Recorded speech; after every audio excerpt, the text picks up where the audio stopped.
मेरे पाकिस्तानी भाइयों, कैसे हो आप। मेरी दुआ है कि आप जहाँ रहें हमेशा खुश रहें। दोस्तों, मैं अब आपको ये बताने जा रहा हूँ कि जिनको जांच पड़ताल कर मैसेज आया है उसकी तफसील क्या है।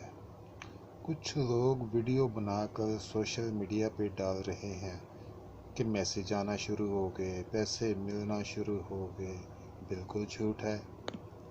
मैडम डॉक्टर सानिया निश्तर साहिबा ने 24 अप्रैल को ट्वीट करके बताया था कि जिनको जांच पड़ताल का मैसेज आया है इनको 15 दिन में बता दिया जाएगा, गो के अभी तक नहीं बताया गया।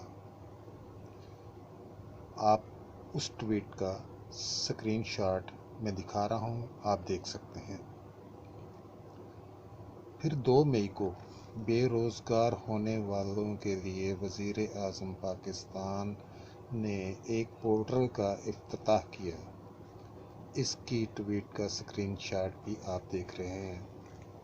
फिर 5 मई को जब नादरा का दफ्तर खुला और लोग अपने फिंगरप्रिंट्स की तस्दीक करवाने गए, इस ट्वीट का भी स्क्रीनशॉट आप देख रहे हैं। मैडम सानिया निश्तर ने कल अपना आखिरी ट्वीट किया, जिसका स्क्रीनशॉट भी आप देख रहे हैं। 24 मई के बाद मैडम ने जांच पड़ताल वालों का कहीं कोई जिक्र नहीं किया। ये सब मन घड़त कहानियां हैं, फ्रॉड लोगों ने बनाई हैं। यहाँ तक लोगों ने मैडम डॉक्टर सानिया निश्तर का जाली ट्विटर अकाउंट भी बना लिया है, जिसकी मैडम ने खुद वजाहत की है। इनकी इस ट्वीट का स्क्रीनशॉट भी आप देख रहे हैं। अब ये जो आप स्क्रीनशॉट देख रहे हैं, ये मैडम का असली ट्विटर अकाउंट है। आप इस पर जाकर तमाम मालूमात हासिल कर सकते हैं जो कि बिल्कुल दुरुस्त हैं। इन झूठे फ्रॉड लोगों की वीडियो पे यकीन ना करें।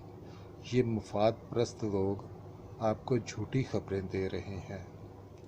इनका मकसद सिर्फ अपना यूट्यूब चैनल प्रमोट करना है। उनको किसी से कोई गरज नहीं है। अल्लाह पाक इनको हदायत दे। आप अपना ढेर सारा ख्याल रखिएगा, मुझे अपनी दुआओं में याद रखिएगा। एक बात मैं आपको बताता जाऊं कि मैडम सानिया निश्तर की तरफ से